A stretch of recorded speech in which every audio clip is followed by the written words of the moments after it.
Good afternoon, beautiful people. Welcome to another episode of Kiko's Freethinkers Forum, episode 130. And we're joined by a very special guest. You may know who he is. His name is Dr. Cornel West, and he got his PhD in philosophy at Princeton University. He was actually the first Black person to get a philosophy degree at Princeton.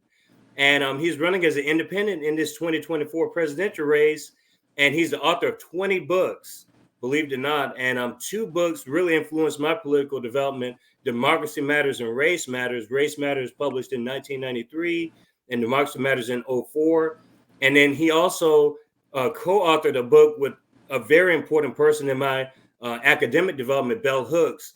And that book is entitled Breaking Bread: Insurgent Black Intellectual Life. And so we have a lot to talk about today. So let's get right into it and give him a warm welcome to the show. And thanks for accepting the invitation. Brother, it is indeed a blessing for me to be both on your show and be in conversation with you, though. I'm looking at the best of Tennessee with distinguished PhD in Spanish. That's funny. No, but I appreciate that. We're more than welcome to have you on the show. I know my audience has been waiting for a while in anticipation, and we pretty much independent. We've interviewed most of the independent candidates running outside of the duopoly, with the exception of Claudia de la Cruz. But we've interviewed Dr. Jill Stein, Dr. Shiva. We've interviewed Chase Oliver, Jasmine Sherman. So pretty much the whole field outside of the duopoly we've interviewed. And this is an important conversation, not only because of the 2024 election, but like I was telling you before we came onto the show, those two books in particular, Race Matters and Democracy Matters, really influenced my development into the political world, my early political development. And I guess my first question for you would be, how would you, I guess, view those two books now compared to when you wrote them? And would you say that they had an influence on your present 2024 presidential run? Appreciate that question, though. It's a double barrel question in many ways, because I go back 1993 with Race Matters, and then 2004, 11 years later, with Democracy Matters. And so much of it had to do, as you can imagine, with historical context, a particular cultural moment in which each text was both written and published. Most of the essays for Race Matters were written in the 80s. So you're talking about the Reagan Ice Age, where it was fashionable to be indifferent to poor people and casting greed as the major virtue, even though we know it to be a vice. So you can see the topsy-turvy world that Reagan shaped politically, economically, and culturally. And it ended up just being an outright class war on poor people and working people. And so as we moved to the Rodney King moment, and that was the catalyst. The essays were written in the 80s, but the catalyst was the Rodney King moment, where another example of police brutalization of Black people. And I thought that it would be important just to intervene into the dialogue and discourse. And so much of what I wrote in that text, I still carry with me. I still hold on to. There's no doubt about that. Because the essays are so different and disparate and heterogeneous, there's not a real coherence to the text. It's a collection of essays, as it were, that decompress. And Sister Deb Chasman, who really created the book, she just put the essays together, and I wrote an introduction. But it informs, it still informs. I don't think there's enough talk about empire in that book. The reason why I wrote Democracy Matters is I begin with empire. You remember what the subtitle of that book is? Mm-hmm. The struggle against imperialism, and especially U.S. imperialism, because you had the collapse of the Soviet Union in 1991, and that was the only empire that constituted any kind of serious competition with the U.S. empire. And so in 2004, I thought it was important to connect any talk about race and white supremacy to talk about empire and anti-imperialism, so that the latter text is a global perspective. Essays on the Middle East, on Israel, and Palestinian struggles. You got ways in which we understand America's relation to the world as part and parcel of how America treats working people, poor people, especially uh, black people, indigenous people, brown peoples. So I think both texts still remain very much vital elements that can constitute who I am. I totally agree with that. And actually, I'm going to go over a few parts of Democracy Matters, especially, and maybe Race Matters even. I think I have cited here, page 65 on Democracy Matters. You say here, both the Republican vision and the Democratic vision are deeply problematic. Our national focus has become so dominated by narrow us versus them discourse that it has all but drowned out authentic debate over issues. Though many voters are mobilized by the increased polarization of our party politics, there's an underlying disgust about the preoccupation of our political leaders with partisan warfare. And I mean, that holds up today. Even it's not just the dialogue of warfare, but literal. You also made the point in that same book about how they agree on this military complex. Like there's really no difference between the parties. No, So absolutely. a lot of your text in that book and the other one is pretty much prophetic, in my opinion. I don't think the empire's really changed since that time that you wrote it. No, I appreciate that, though, brother. I appreciate that. I just read a fascinating text that people are saying is the major uh, work or book on our cultural moment by James D. Hunter. You might know that book, Democracy and Solidarity. It's a fascinating book. He does a decent job. It's good to see a little David Walker in there and Martin King and some black voices, but most people who write overarching cultural histories really don't have black voices as part and parcel of the discourse. I appreciate that about Brother Hunter's book. But at the center of Hunter's book is this new notion everybody's talking about, namely nihilism in America. And I say to myself, and you got Democracy Matters with you right now, right? Mm-hmm. And as I recall, one of the chapters is called Nihilism in America. Just like Race Matters. Well, Race Matters with Nihilism in Black America. In Black America, yeah, exactly. Chapter. But then in Democracy Matters, I forget what it is. In one of the middle chapters, it's just Nihilism in America across the board. Mm-hmm. What is it, chapter 2 or chapter 3? Chapter 2 is Nihilism in America. That's what I remember. Mm-hmm. And so I was reading the brother's book and I was thinking, well, God, I wonder, is he in conversation with me at all? Because, the Democracy Matters 20 years ago. And then it was fascinating because it was on the New York Times list for 2 weeks. Then the New York Times book review came out and they said that it was anti-Semitic and nothing but a rant. And you say, wait a minute, now, I don't have a monopoly on truth, but the text is not a rant. And it's certainly not anti-Semitic just because I'm critical of Israeli mistreatment and systemic degradation of Palestinian brothers and sisters.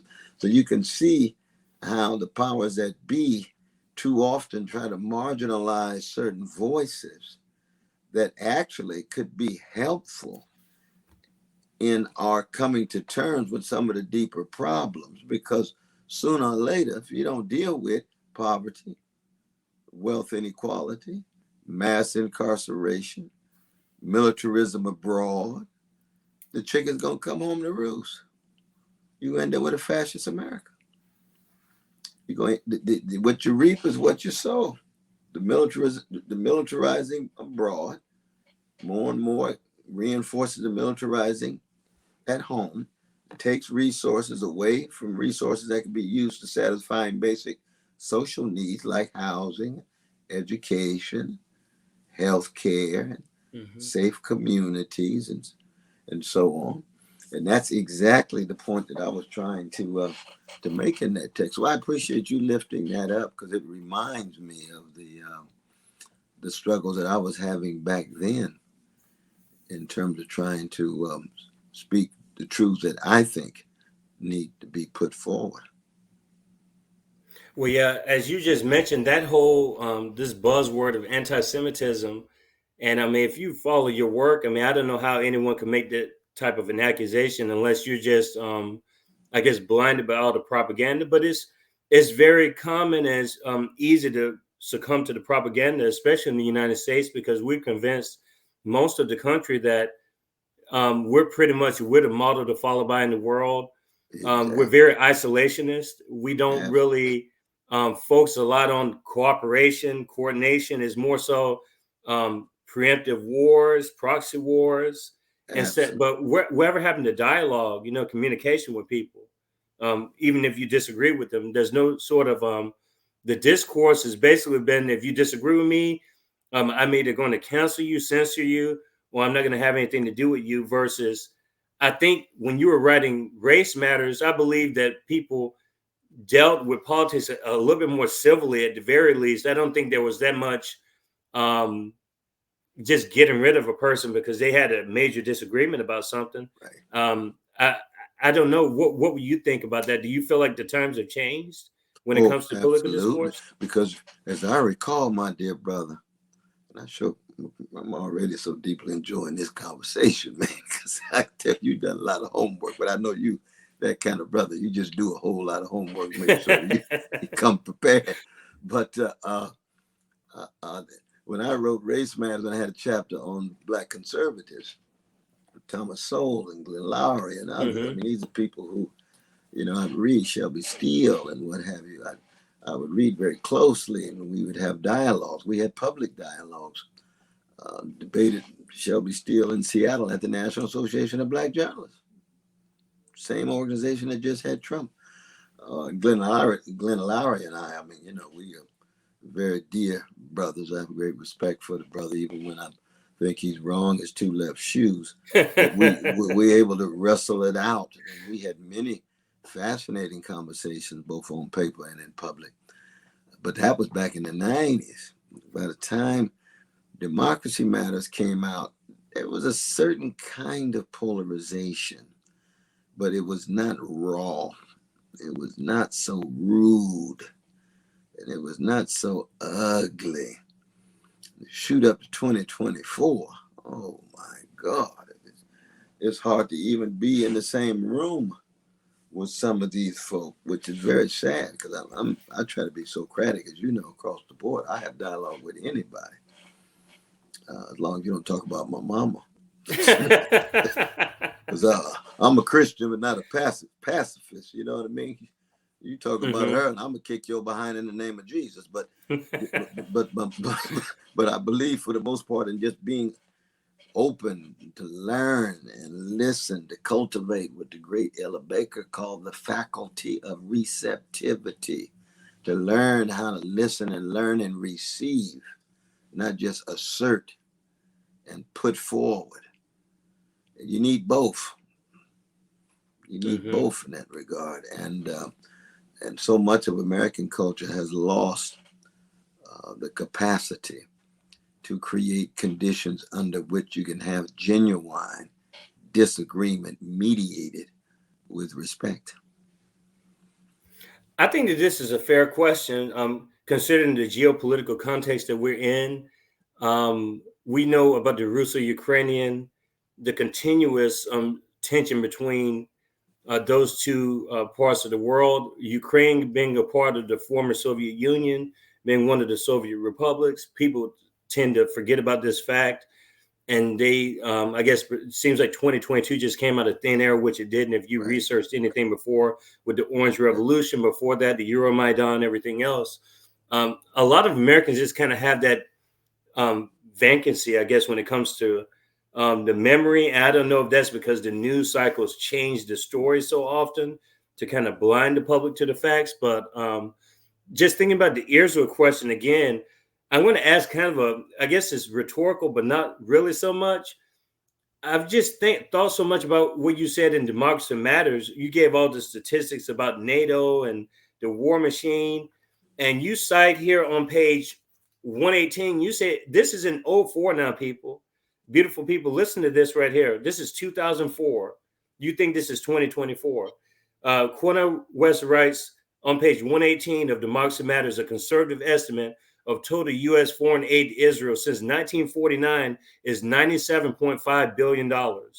Israel has become a military giant with nuclear weapons in the Middle East, and yet that military might and protectorship of the United States that's accompanied all the munitions have not come for free. Israel has paid a price. It has no real peace or real security. You could almost write that same statement now and it would hold up to 20 years ago. My question is Israel at this point a part of the United States? And I'm not even trying to be funny, but with the influence that we see, is it safe to say that Israel is pretty much locked at the hip with the United States? Well, there's no doubt that it's a close ally and a kind of satellite country of the American empire. There's no doubt about that. And it didn't begin that way. You know, in 1948, the U.S. had much more ambiguous attitude toward Israel. But it was actually in the late 50s where the alliance came together, resulting in various effects of the Suez Canal crisis that France and England had vis-a-vis Egypt. But by 2004, you're absolutely right. What I write there holds not only today, but it spills over to even thicker crimes, because you already then had the crime of occupation. You already had the crime of apartheid, but now it spills over in the crime of genocide. And you can see the tendencies moving toward genocide at work in what I was talking about in 2004, in part because the U.S. government allowed the Israeli governments to proceed unchecked in their territorial expansion, unchecked in their military expansion, and unchecked in their subjugation and domination and occupation of Palestinians. And so what you rightly note is this need for a sense of history. I mean, the United States is number 68 in the history of empires in the world. And Neil Ferguson makes his point in The Fall and Decline of the American Empire. Colossus was the name of that text. That text came out the same year as Democracy Matters. Isn't that interesting? So you get a very sophisticated conservative brother who says, America, you've been denying you're an empire. You're definitely an empire. And it's a good thing, because he's pro-imperialist. Very good scholar, wrong as he can be, I think, morally and politically, right? But I learned from him. When he talks it out, America's number 68. Out of all the history of empires, it's 70 in the history of the species.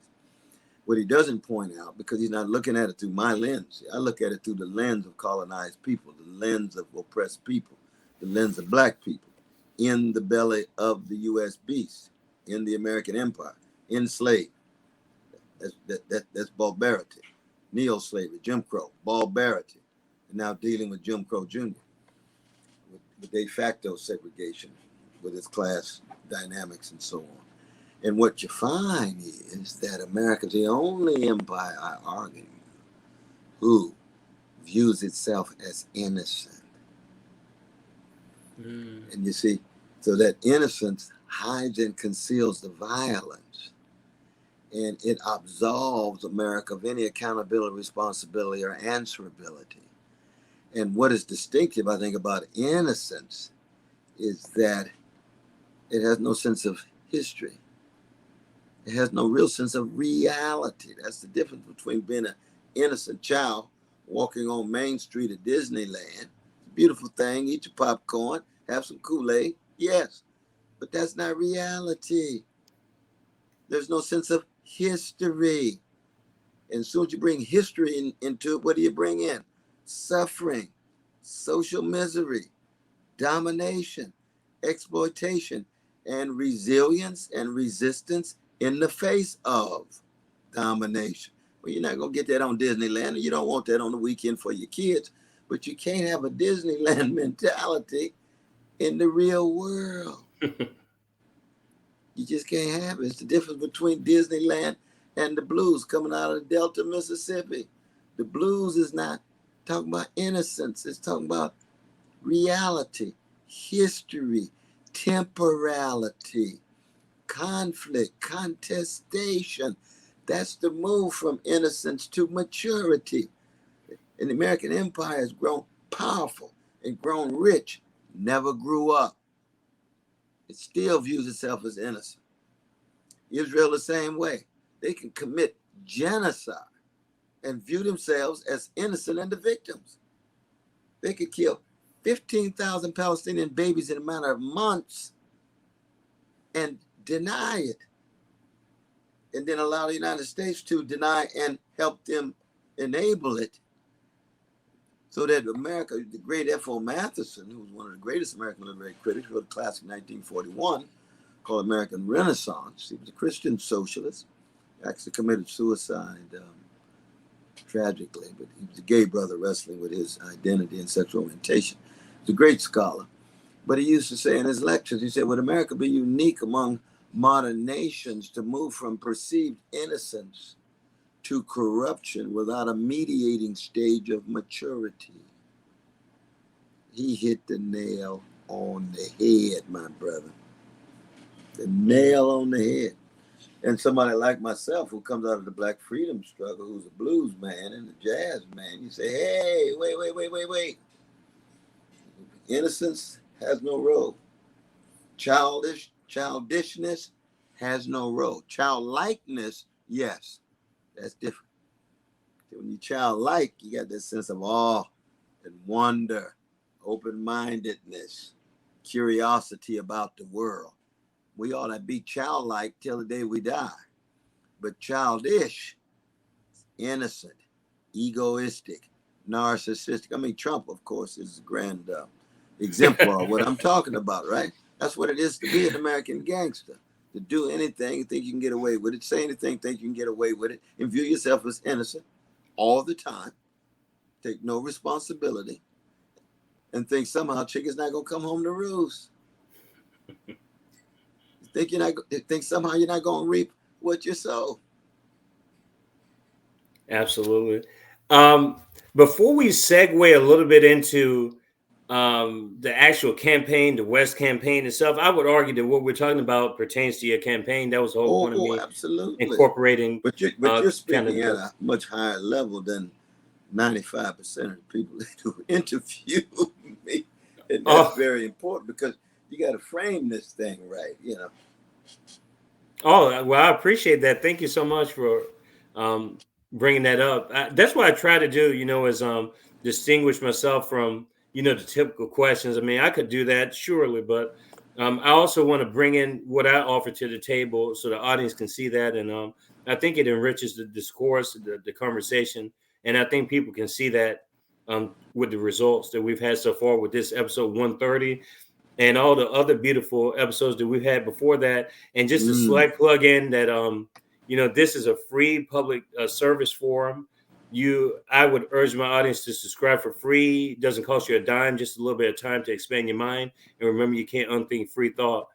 Please share, subscribe, tell all your friends and family about this. It's not a confrontational forum at all. It's really here for everybody. I don't label myself as such and such. I mean, sure, I'm a leftist. What does that even mean in this particular political environment? I don't know. Maybe we can discuss this a little bit later. But I want to get one question in geopolitically before we go. Just one quick point, though, brother. Sure, you can. Your own scholarly work and being trained in Spanish, because I think of the ways in which both Spain and the various Spanish-speaking world has been a preoccupation of so many of the Black intellectuals. I think of Richard Wright's Pagan Spain. I think of Langston Hughes' translations of Federico Garcia Lorca. And I think of August Wilson's preoccupation with Duente, this sense of living near death, wrestling with death on the edge of dread and despair, and yet generating a deep joy. Not in the narrow, truncated, deodorized sense of joy that you get these days among the Democratic Party and their campaign. I'm talking about the joy that comes out of Mahalia Jackson singing "Nobody Knows the Trouble I've Seen," or even the joy of Frankie Beverly and Joy and Pain, or joy of Curtis Mayfield. in that sense of how do we both frame, understand, and seek to intervene and transform the context that produces the suffering, the hurt, and the pain, and yet be able to move toward a joy. So you can't move toward joy in the name of innocence. You're sitting there looking at your wounds and bruises and scars. Innocence is gone.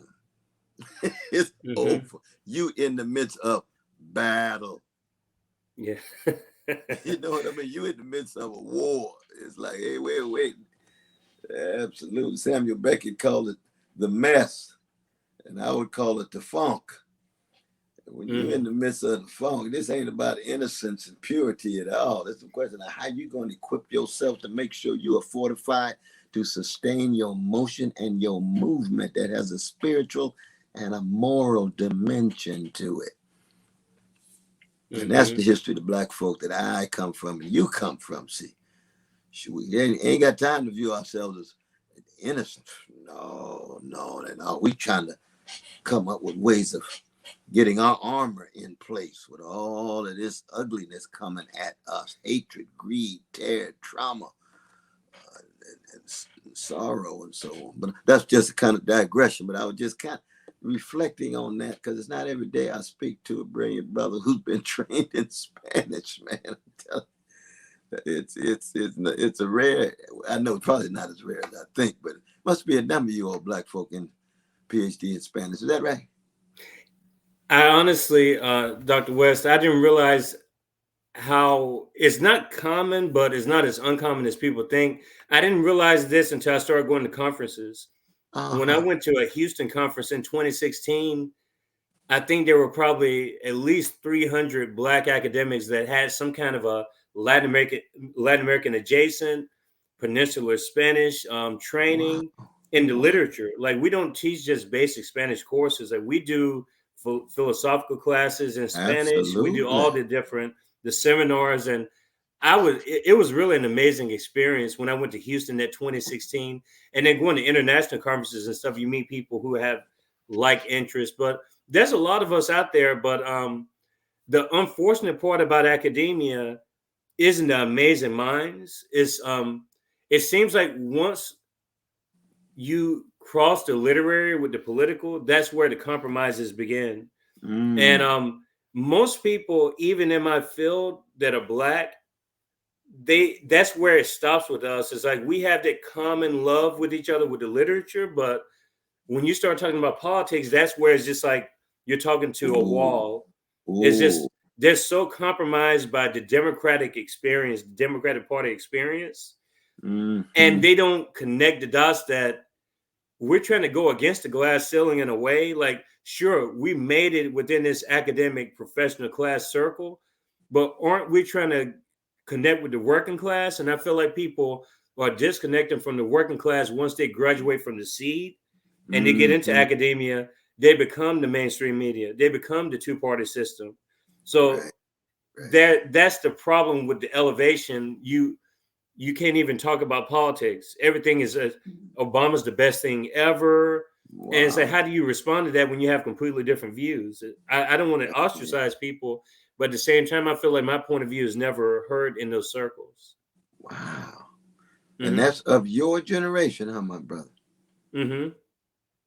Lord. But then, you say to them that the same Langston Hughes who translated Lorca, look at what he's doing in the 30s. What is he doing in the Soviet Union? What is he doing hanging out with the socialists? What is he doing hanging out with the communists? What is he doing hanging out with the anarchists? What is he doing even hanging out with the left Black nationalism? Because, Langston was very improvisational, brother. Or you would say the same thing about Robeson, same thing about Du Bois, same thing about so many of the figures who you and I understand to be those whose shoulders we stand on. It's interesting how folk get so quickly professionalized, commodified, incorporated, And in some sense, I mean, some of them just sell out, but I mean, that might be a little bit too street language, but I've seen so much of it. I've seen so much of it. It's hard not to use street language sometimes when you're seeing these folk grabbing at these carrots and turning their backs on poor people and working people, or turning their backs on any serious critical challenges to their narrowness, their parochialism and provincialism. Mm-hmm. Yeah, there's a lot to contemplate what you just said. And like you said, with the conversation, with the way it's gone, I love this about the forum is that it's improvisational. And I know you love jazz, your love for jazz, and I would say that if you're looking for a jazzy type of discourse, then this is the forum for you because Ooh, we that's talk about good. different types of events, different types of experiences, and Yeah, it's yeah. not predetermined at all. You never know which way the conversation is going to go. But and having said that, I probably have to have you back on to really get into I some of would your stances and love, stuff. I'd love to be back on, brother. We're going to set up another date at the end of this one. But I do have some questions for you, in addition to the Sure. ones already asked. So my biggest thing when you announced your presidency this year, or whenever you announced it, I was curious because I'm saying to myself, okay, Dr. West, I follow you for years. I was telling you off camera that I knew about you before I even went to college because of my Mm, parents. They had mentioned me, a Cornel West to me, and I bought Race Matters when I was in high school. And that's when I started to develop politically. My dad, my biggest political influence. But following your just political trajectory, I think this is the first time you've actually ran as a candidate at that's right. the presidential level. You supported Jill Stein in 2016. You That's right. supported Biden in 2020, which honestly didn't make any sense at all to me. I'm saying to myself, how can Cornel West support Biden in 2020 when I know that you supported third parties previously? So, Right. what went into your 2024 presidential run, and what changed, I guess, from 4 years ago when you decided to support Biden? Yeah, it's a wonderful question. One is that there was the Trump ascendancy and threat, and I was wrestling with what it meant to be part of an anti-fascist coalition. And you see that this was true for a number of leftists. I mean, even the Revolutionary Bob Avakian, the Revolutionary Communist Party, who's been consistently not just third party in any narrow sense, but just revolutionary across the board. And I've worked with he and Carl Dix and Sister Sankara and Brother Andy with them and gone to jail with them on many occasions. I'm not a member of the Revolutionary Communist Party, but I've worked with them and gone to jail with them. And even when he came out for Biden, the first time ever, he supported a bourgeois politician because of the severity of what was perceived to be the fascist threat. And thinking that, okay, if we have an anti-fascist coalition, we can get at some of the conditions that produced and helped generate the fascism of a Trump, which has, you got to speak issues of poverty, you got to speak issues of workers' rights and control, you got to speak the issues of massive redistribution of wealth downward. And so I got sucked in, and in some ways I got duped because I was thinking I'm part of this anti-fascist coalition to push this back. And lo and behold, Biden does win, but he doesn't even begin to speak to the issues that I was talking about in terms of the militarism, in terms of the massive redistribution. I'm not just talking about Reduction Inflation Act and Infrastructure Act. I'm talking about some serious, substantive, socially transformative policies. So that I think that accounts for my support of Nader for so long, and Stein, and so many other independent candidates. But you'll notice even in Democracy Matters, I had a critical support of Kerry. Mm-hmm. You remember that? Yep. Now, it was not the same argument in terms of coalition for anti-fascist coalition, but it was a kind of anti-ugly right-wing coalition. And I thought with Kerry that there might be a stepping stone. I was wrong again. Okay. I tell you, okay, so I have some. I don't want to make this all about the duopoly, but I want to get this one more question out. Absolutely. And I'm asking this in the context of we know that Robert Kennedy Jr. I don't know what announcement he's going to make today. I don't know if he's already made it while we're in the course of this conversation.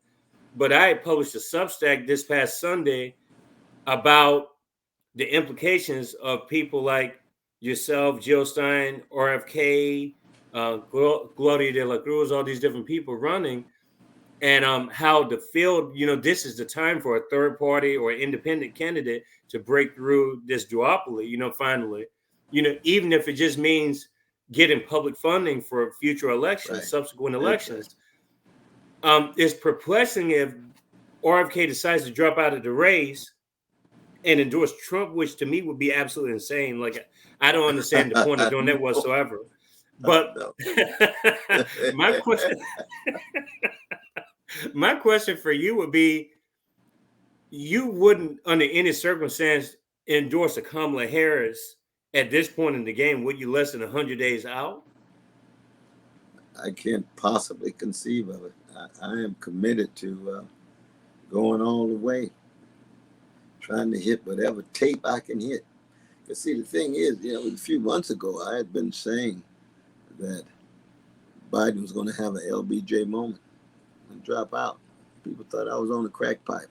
I said, well, I'm not. I don't have any clairvoyant powers, but I thought that he would just run out of gas. And I also projected that Trump would be on his way to jail. But that has not turned out to be the case. But you never know, because it gives us a sense, and this is something that Gramsci and others have taught us well. I think that in any particular historical conjuncture, in real time, you've got to allow for unpredictable factors. I mean, for all we know, we could be in a regional war tomorrow in the Middle East with Iran and Israel. And that regional war could spill over. Early makings of World War III. Those are real possibilities. We don't know how Putin's going to continue to respond with drones being dropped in Russia and invasions on the Russian border and so forth. So given that, when I think of my campaign, which is a moment in a movement, again, jazz-like, flexible, fluid, protean, dealing with the unpredictable. This is not a matter of an algorithm. This is not a matter of some kind of algebra. This is history and all of its riches and all of its dimnesses and follies and crimes, as Gibbon put it. But it's also ones of tremendous breakthroughs, organized poor people, organized working people, organized black people, you see. When I look at it in that way, I say to myself, Kennedy, he's been swinging back and forth. He starts with the Democrats. Next thing, I'm a liberal Democrat for the rest of my life. Then he breaks with them and goes independent. And independent more and more. He's moving toward Trump. He meets with Trump. Next thing you know, he wants to have a position in the Harris administration. They don't want to touch him with a 10-foot pole. Then he goes back to Trump. He said, dang, RFK Jr. I was already down on you talking about Palestinians are pampered, and therefore you supporting genocide as one of the most barbaric forms. Now you're going to end up really being in the fascist camp. Wow. Now, we don't know, history is unpredictable. We speaking now. He's speaking now. I don't know what he's saying, but I've heard that he's going to. You've heard the same thing, right? I heard he's going to endorse Trump. Just no principles at all. But I think part of it has to do with a certain kind of contempt that the Democrats and Democratic Party has toward him and has treated him in such a vicious way. And of course, there would be no party without his uncle and his father over 50, 60 years ago in its form, which is not a compliment, to tell you the truth, given relation, Kennedy liberalism and ugly forms of imperialism around the world. But that could be a factor as to why, he pushed to the Trump camp. I don't know though. Well, as far as that's concerned, it definitely goes over into your campaign and others when you talk about the issue of ballot access. Now, Yeah. I'm going to let you respond to this, but I was listening to an Al Jazeera interview with Rav Nader, and Nader said in '04 that the Democrats sued him within a 3-month period. They sued him 25 different times. Yeah, I heard that So too. my question is, I definitely see the legitimacy in candidates stepping down for those types of, the litigation is absolutely insane right now. The amount of money you have to fight against those Democratic Party lawyers. The party of democracy, the Democrats. Yeah, right. No, they just so interested in allowing different voices to be heard and giving options for American voters. I say you can see how hypocritical they are. It's unbelievable. But as far as ballot access, where are you at as far as that's concerned? Rav Nader said that you'd be lucky to get 10 states ballot access. What's Cornel West's response to that? How many states are you going to be able to get on? Yeah, I heard the fact.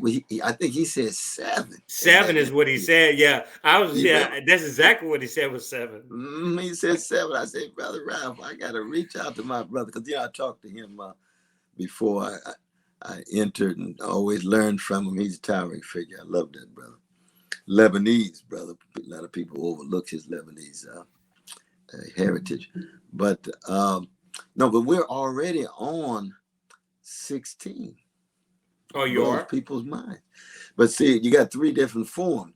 You got Justice for All Party. That's the party that we founded together. Then you've got small political parties like United Citizens Party in South Carolina, which is all black, partly founded by Clyburn when he was a young insurgent, when he was a radical dealing with Jim Crow, North Carolina, Jim Crow Democratic Party in North Carolina. That party's still going. They've endorsed me. The Nellums brothers. I'm going to be down there soon.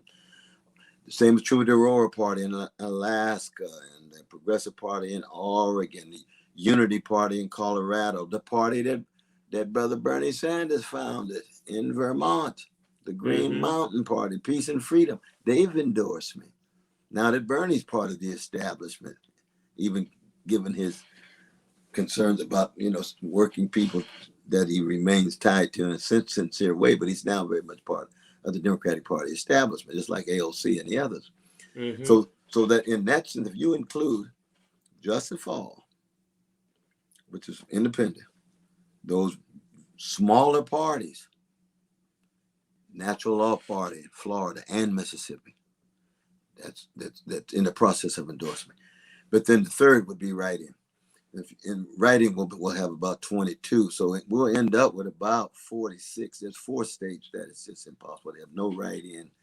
You got 180,000 required signatures in a small amount of time. And see, RFK Jr., he spent millions and millions and millions of dollars, and he still ended up on these small number of states. We don't know what it is, 15, 14, something like that. And we have little money. We got strong, magnificent volunteers who are breaking their necks. Now I'm told, and this is part of the challenge, and I'm told that there are some right-wing folk who have also been organizing for petitions for me, thinking that's helping me, they're gonna help Trump. That's what I hear. That's what I don't really know, because people have their own independence and their own abilities to do that. And I tell them, look, we don't want any Trump gangsters. We don't want Trump operatives. We don't want Trump infiltrators at all. There's no doubt about that. But there are some things just out of your control too, because unless you just drop out completely, and that for me is not an option. We are building something not just now for the election, but for the future. And so we're going to surprise a lot of people. And I think when RFK Jr. drops out, and they're going to say, well, West, I mean, a lot of newspapers say we only got 4 or 5. I'm thinking, I mean, they don't take black folks seriously. They don't take the left. They say anything about black folks. Oh, West sound like Luther Vandross. Quit lying about that, brother. He sound like Eddie Kendricks. But they just say anything they want. But when the reality hits and they say, God, we've done research and we discovered he got 16 and he's got write-in petitions. You still got to have petitions to make sure you're right in to count it. And he's got all of these smaller parties that have automatic access to the ballot. Mm-hmm. And see, when that hits, it's going to be like, wow, he's much more serious than we thought. Mm-hmm. I have a few more questions. I want to get some viewer questions and just comments, which shouldn't take long, just so you hear it. And then I want to ask you one question before I get to those viewer questions and we conclude the interview. And I just want to say again, I'm so happy that you came onto the show, and I'm excited to follow up with this particular conversation and explore your campaign even more. What are your 2 policies that would benefit working people would be my question as far as your campaign is concerned. What are 2 Cornel West policies, whether it's economic, social issues, that you think are going to directly benefit working people? Well, you see, a major priority for me, and this is just part of the Martin Luther King Jr. legacy, is the full-blown abolition of poverty, especially child poverty. And this is not talking about trying to deal with the earned child tax credit and all of these kind of truncated mechanisms that have some impact. I'm talking about full-blown abolition of poverty. And it has different levels, as you can imagine, because on the one hand, it means it's going to have to be some kind of direct financial resources made available to poor people. Then you have to come to terms with the working poor to make sure that the minimum wage is a livable wage, and therefore we're talking about $27 minimum. Then it relates to very specific regions. And then there is a strong defense of the trade union movement, especially the strong militant wing of the trade union movement. And I had this dialogue with the head of the Teamsters a couple of months ago when he was talking about the pro-choice and all the promises they get from the Democrats. Democrats get in there and still don't follow through so that people are access to unions. And I'm telling him, well, for me, that's part of my anti-poverty program. And he said, oh, I hadn't really thought about it. I said, oh, yes, because we're talking about different levels of this thing across the board. So I think that has direct impact on precious working people. And I do begin on the chocolate side. I believe in multiracial unity and so forth, but I just get upset from people, as you can imagine, talk about working people and not really including black folk, like Social Security under FDR. You know what I mean? Oh, this is a working class breakthrough. No, it excludes domestic maids and agricultural workers. That's my family. I mean, everybody that I knew at that time was agricultural labor. And like my grandmama and them, they worked in a white household. So Social Security didn't affect them. So don't be breakdancing about some legislation that only affects the vanilla side of town. As much as I support the workers on the military, on the vanilla side of town, I want y'all to support workers on the chocolate side too.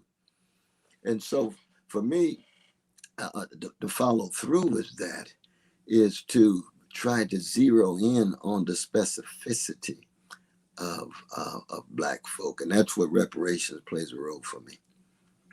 A very important role. And it's not an issue of some kind of tribalism. It's really an issue of truth and justice. What's been done in regard to the damage economically. We can't deal with all the spiritual and the psychological damage with money, but the money can play a role in that regard. So people have access to resources.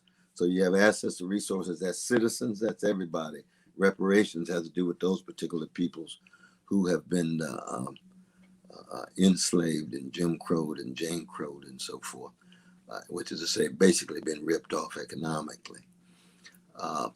Part of my attempt to eliminate unhousedness is part and parcel of the anti-poverty program, so that we really make it a priority, the way governments have made going to the moon a priority and going to Mars a priority.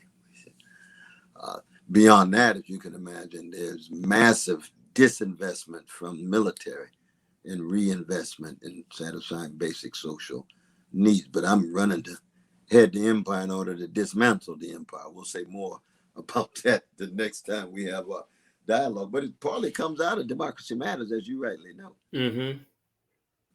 As far as the questions is crazy. They were all over the place because my audience is a very ideologically diverse audience. So it makes sense that the comments and just the responses of you coming onto the show would change and differ. But I have some questions. There are more comments. Some are just like, "Oh my gosh, Dr. West, I love him," and then other ones are more so they're more skeptical. One person, Zach, who has been on the show twice, says sometimes it seems to me that you play the wrong notes, but that's jazz, right? So why did you run for president? That seems like the wrong note. What would you respond to a comment like that? Well, Monk told Coltrane when they left the club one night, played music in his apartment and slept on the couch. The train said, "Monk, God, those notes sound wrong." And Monk said, "Train, sometimes wrong is right.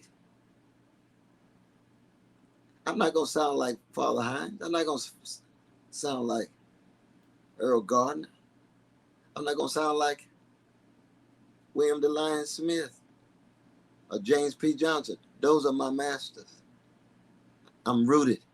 I'm immersed in their genius, in their work. But I'm finding my voice. And if you're into them, then this round midnight going to sound off. It's going to sound wrong.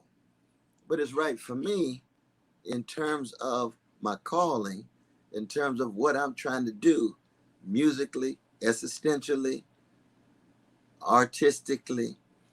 Now, on the other hand, I'm Socratic enough to know sometimes wrong is wrong. So the challenge that whoever it is puts forth, I got to listen more to their argument. I got to listen more to their analysis and say, let me hear all of it. Oh, maybe what I thought was wrong is right, is wrong is wrong. I got to check myself. But I'm thoroughly convinced, in terms of being true to myself, that the spillover into electoral politics is very important, because we're at a moment of such spiritual decay and moral decadence in the empire that there was a time in which our social movements were strong enough to raise these kinds of issues. But now our politics becomes just so shot through with legalized bribery and politicized larceny and normalized corruption. That's why 40% of our fellow citizens don't vote at all. That's what they view politics as. They're not wrong. Mm-hmm. But how do we enter a context that is so commodified? Everybody's for sale. Everything is for sale. But we want some integrity as it relates to poor and working people. We want solidarity as it relates to oppressed people, and raise our voices, our vision, our analysis is made visible to more people. And that's exactly what I'm trying to do in this campaign. Absolutely right. Okay, and just one final comment and then a question, and then we'll close it because I know you have other places to go. Independent News Network, I think they follow me. Very important work that they do. Shout out to INN, Independent News Network. Right. And I salute them as well. Yes, they say please don't sell out and endorse Sister Kamala because of Trump, is what most people expect. That's what they said. Yeah, no, I understand. I put out reports of the Harris people reaching out to me, and wanting to offer certain kind of resources and oh, wow, really? Oh, yeah, definitely. And I just tell them, I said, you talking to the wrong brother. I'm the wrong brother. I come out of Irene Cliff West. I come out of Shiloh Baptist Church. chocolate side of Sacramento and Glen Elder, and I don't compromise with mass incarceration and genocide altogether. Mass incarceration been there. I've taught in prison 51 years, and so that's always been a crucial issue for me. And that was one of the reasons why when I got into the ballot, into the booth, I couldn't vote for Biden anyway. Just couldn't do it because of the brothers who I spent time with. I just had ideologically, I had that anti-fascist coalition, but I couldn't do it personally. But I just don't want to sell my brothers and sisters, Palestinian poor folk down the river in that regard, and I intend to go all the way. There's no doubt about that. Final question, and again, thanks for coming on to the show. Please share this on all your prominent social media networks. That's how independent media is going to grow, especially channels like Kiko's Freethinkers Forum and others. My friend and someone that I've interviewed before, Randy, is very disillusioned with the political system, the electoral process. And he asked, who is Cornel West? And he says, are you grifting? Like he's asking just out of disgust from the failed Bernie runs of past, and Bernie still being a part of the Democratic Party. And so a lot of my audience members have this skepticism, but that would be the question from Randy. Who are you, and are you grifting? The grifting means just making money off something. Yeah, that's I guess in that context. So you just asking whether I'm a gangster or not. Oh, no. I mean, I think you know that our party, the campaign has hardly any money, and I had to actually take a leave of absence from Union Seminary where I teach because the salary itself is viewed as a contribution to the campaign. And so I survive primarily on lectures, and most of my lectures have been cut back and canceled because I'm too controversial, especially around genocide and so forth. So that you tell that brother, sister, sibling, whoever it is, that no, I got some gangster in me, but I work it through every day. But I ain't making no money on this thing. No. Especially with all the death threats and things. No, not at all. Not at all. But I do try to learn, try to listen, very much so. And but what I was thinking, though, brother, is maybe we could try to do something like this next week, man. Is that too quick? Great to me. No, it's fine. Is that all right? No, it'd be like a part 2. So no, I'm open to that. We can work the details out for sure. So it would be, August 29th, and we'll find the time, whatever's best for you. But if we could keep this flow going, because this is really something that uplifts my soul. I'm blessed to have a lot of different interviews, and I was just in Chicago, as you can imagine, with the Palestinian protesters, and there in the church we had Black Agenda with some of the young folk that were very strong, that were critical of what was going on in the Democratic Party's convention. And of course, you got Malcolm X College right next door, and I kept reminding people every interview, every person in that convention had to walk through Malcolm X College in order to get to the United Center.